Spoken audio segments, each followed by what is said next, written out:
And we are ready with our next speaker, who is Maruška Strah. I am so excited. We have two representatives from Europe here today, Adriano Altino, and then also Maruška Strah, who is Executive Director of World Space Week. And Maruška is World Space Week Organization Executive Director. She's also a PhD student focusing on space traffic management, a 2022 IAF Young Space Leader, and an IISL Space Traffic Management Working Group Co-Chair. She's a delegate to the United Nations Committee on Peaceful Uses of Outer Space, and she specializes in international space law and policy. Welcome, Maruška. What an honor to have you today, and so excited for me personally because we went to Harvard together, and so I'm so happy to see you back here. How have you been? And feel free to begin your presentation.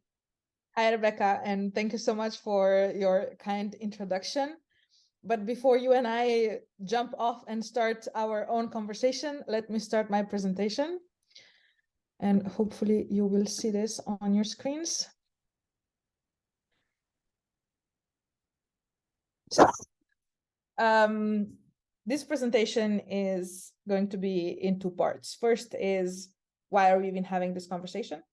And then the second is about the World Space Week Association, or World Space Week, and why we do what we do.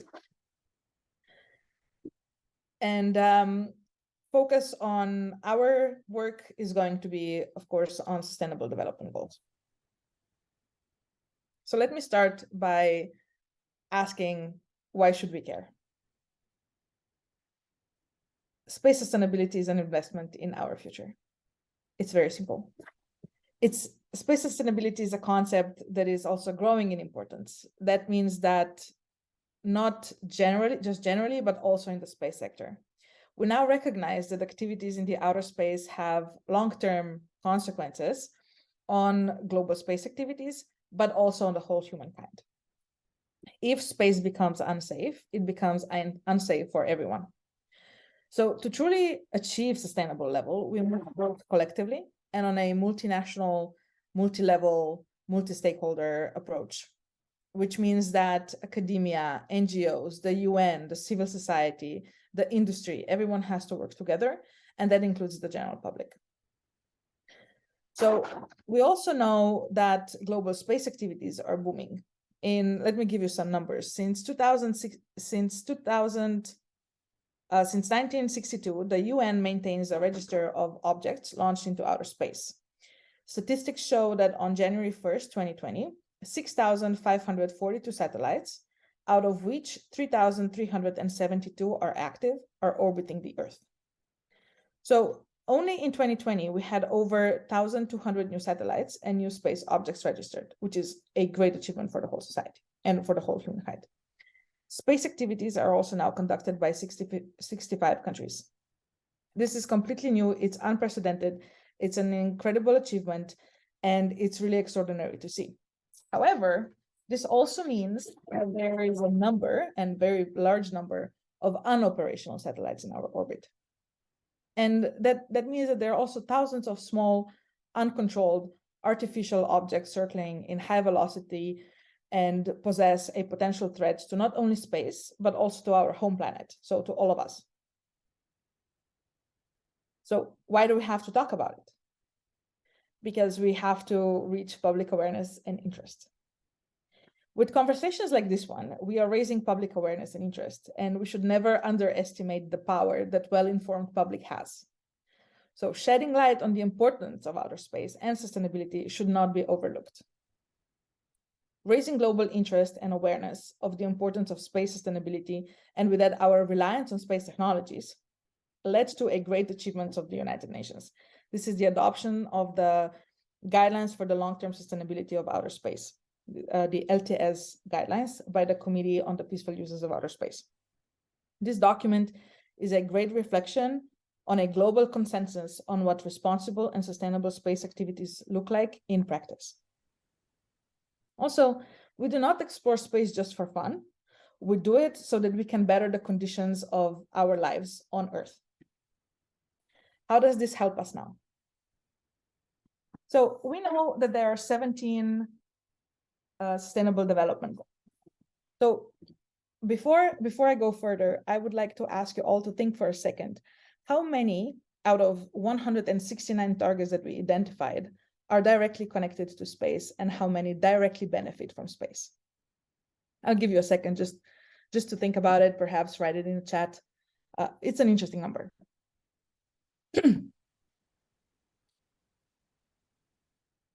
There are 65. This means 40%. And this is not even counting the telecommunications, right? So some of them are human rights, education, transportation, healthcare, weather monitoring, humanitarian assistance, peacekeeping, agriculture, water management. What does that mean? That means that we are so highly reliable on space technologies that even what we already have and already achieve cannot exist anymore if we don't protect the space. So it doesn't, a lot of people will say that, why do we have to explore space? Why do we have to invest? Why do we have to explore? Why do we have to go if there are so many problems on Earth that we should solve first? This is why we go. This is why we do this, why we're having these conversations. This is why we're exploring. This is why we're learning, so that we can assist life on Earth, so we can better the condition of so many people who really rely on space technologies.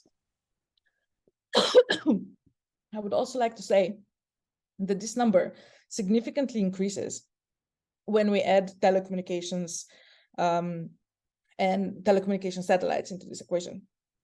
And this proves that without space exploration and also without sustainable use of outer space, we cannot achieve sustainability right here on Earth. I want to say that, again, this is going to be a common thread of my presentation.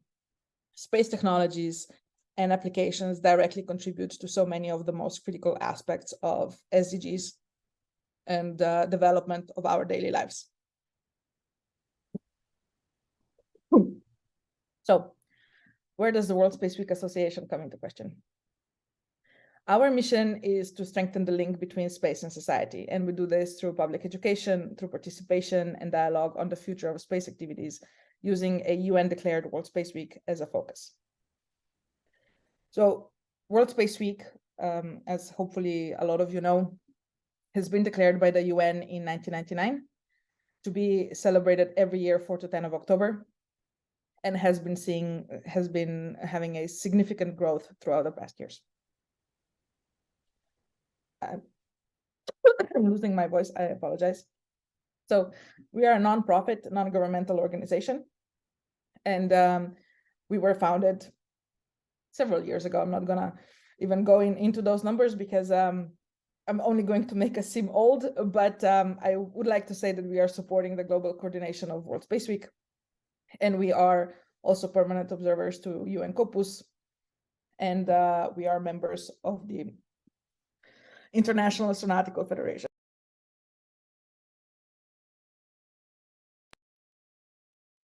So our aim and our goal is to expand World Space Week and also the impact it has on education and society. We're volunteer managed and are funded through voluntary contributions. What's really important for us is that we take no position on space policy. Why we do this? To ensure that World Space Week remains open for everyone. So when we go to the UN or when we talk to our sponsors, partners, we don't take positions on space policy, but we communicate what is being organized over World Space Week. We give people a voice. We don't take it for ourselves. We really communicate what has been done during that week. We work with the space industry, with space agencies, educators, and other organizations. And we definitely have one of the largest STEM networks, because we encourage the use of World Space Week as a platform to involve everyone interested in space. Since the beginning of inception of this association, we have been very much supportive of sustainable development goals. And I would like to bring your attention to SDG 4, 8, 9, and 17, because these are the SDGs that are always in the back of our minds and are basically affected everything that we do. Through them, we help building the workforce of tomorrow by inspiring students. We are educating the public about the benefits of space. We help promote organizations that are involved in space, and we demonstrate public support for space activities. Now, if you will forgive me, I will just take a second to take a sip of water because I really lost my voice. I apologize for that. Just one moment, please. No worries, Maruška. We're so happy to learn about this. And the Sustainable Development Goals are something that we've been really promoting and looking at. And there's something that I think if you're an organization or if you're a business and you align with these goals, it gives you almost an instant global credibility. Wouldn't you agree, Maruška? I hope so. I certainly hope so. I hope you're right. And I do hope that we're actually discussing this SDGs because they matter, not as a niche. But I think my experience in working in the space sector has been incredibly positive. And I can only say with no reservation that people that I work with really care about this. And with that being said, I would like to take some more attention to, I would like to put some attention to SDG 5, which is gender equality, and to our World Space Week theme of 2021, which was Women in Space. So every year, our board of directors selects a theme. In 2021, that was Women in Space, because we wanted to put special focus on gender equality and, of course, celebrate accomplishments of women and raise awareness and contribute to solutions. What was really important for us was to inspire young women around the world to pursue STEM studies and future careers in the space industry. So just as a fun fact, in 2023, the annual World Space Week theme is Space and Entrepreneurship, which I think goes very well together with sustainability. And I hope a lot of you will join us in celebrating World Space Week this October. So in 2022, the theme was space and sustainability. And to bring a lot of attention to this theme and focus, what we did was ask ourselves a couple of questions that we were trying to answer with our programs and communications campaigns and everything else that we did throughout the year. First was, how do space technologies and applications contribute to sustainable development here on Earth? What are the different challenges for sustainability of outer space? And how do space technologies and applications drive progress in emerging space nations? So these questions were predominant in our activities throughout the year. Did we get all the answers? Unfortunately not. There are still a lot of open questions, of course, because when it comes to space, we can probably all agree that we don't even know what we don't know. But it was a great conversation starter. And I think based on the numbers of last year, it was a very successful year.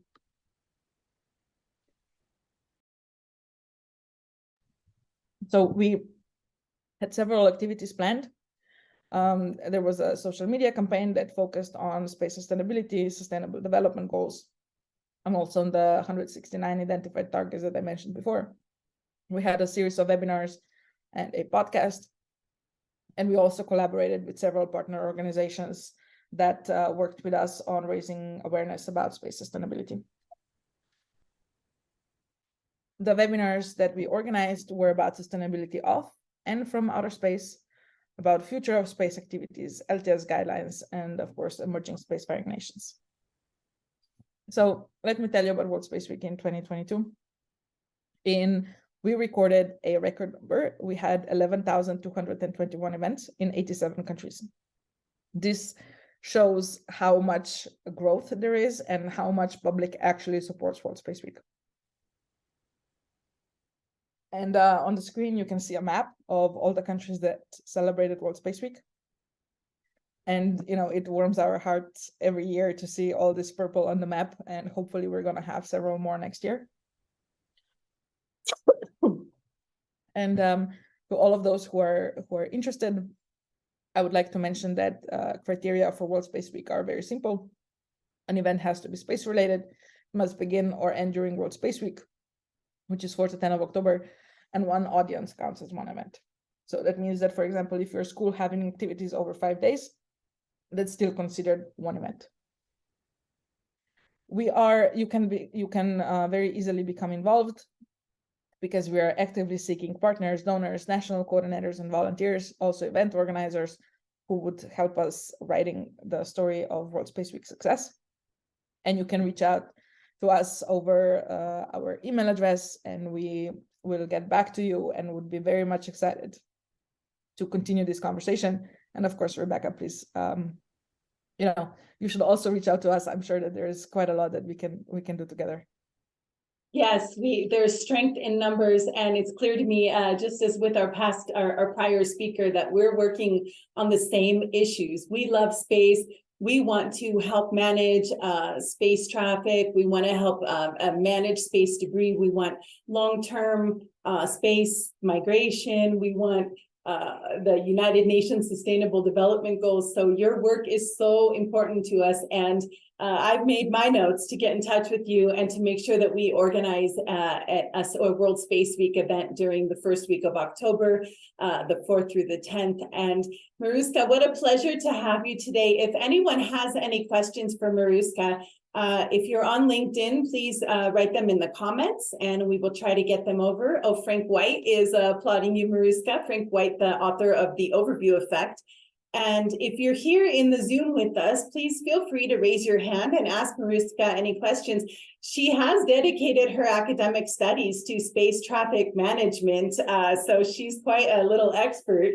And if you have any questions about space debris, space traffic management, or World Space Week, space sustainability, you can raise your hand right now or put those questions in the chat. And while we do that, Maruška, I just want to follow up with you on your space traffic management expertise. How's everything going? Are you still doing your PhD? Are you, what have you been learning? What's your greatest takeaway this year in 2023? So 2023 is an interesting year for sure. And yes, I'm still pursuing my PhD, even though it was a little bit put on hold because of so many other commitments that I had. So I had to compromise academia, unfortunately. But I can tell you that we've been very active in the ISL, where I am co-chairing the working group on space traffic management together with my colleague Yuta Keuchi from JAXA. And with the whole group, we are now preparing an analysis paper on shortcomings, basically, and what still has to be done, especially in relation to Article 6. I'm sorry, I really have no voice today. Do you have long COVID? I know I have long COVID, and I just like all of a sudden I start coughing. It's been going on for a few months. I think for the first time in my life, I think I suffer because of pollen. Something is in the air because I also have all the windows open. So maybe that's my guess. And I'm guilty of having several vases full of tulips on my my table. So that might not be very helpful. But what can I do? And we had a very interesting event during the legal subcommittee. Very interesting side event that was, we had several experts on space traffic management from academia, international organizations, and the industry coming together and talk about their perception and how they see it and what we need to really achieve consensus on how space traffic management should look like. So I think in the next couple of months, we're going to see some more developments, and then in the next couple of years there's going to be a boom of different activities, and I'm actually very excited to see that. Wow. Is this on the policy level? Yes, policy and law. Good. Wow, that is awesome. But you also know me, Rebecca, like that I think that there is no policy without law and vice versa. Yes. Like you cannot have one without the other. Yes. You have to have the enforcement. It's like following the rules. You make your policy, it's like your best intentions. And then, if nothing's going to hold you to them, then you're not going to follow through. It's kind of like making a New Year's resolution or promising to do exercise tomorrow. And, if you don't have some kind of mechanism holding you accountable. Yeah, that's very good, Maruška. So what would you...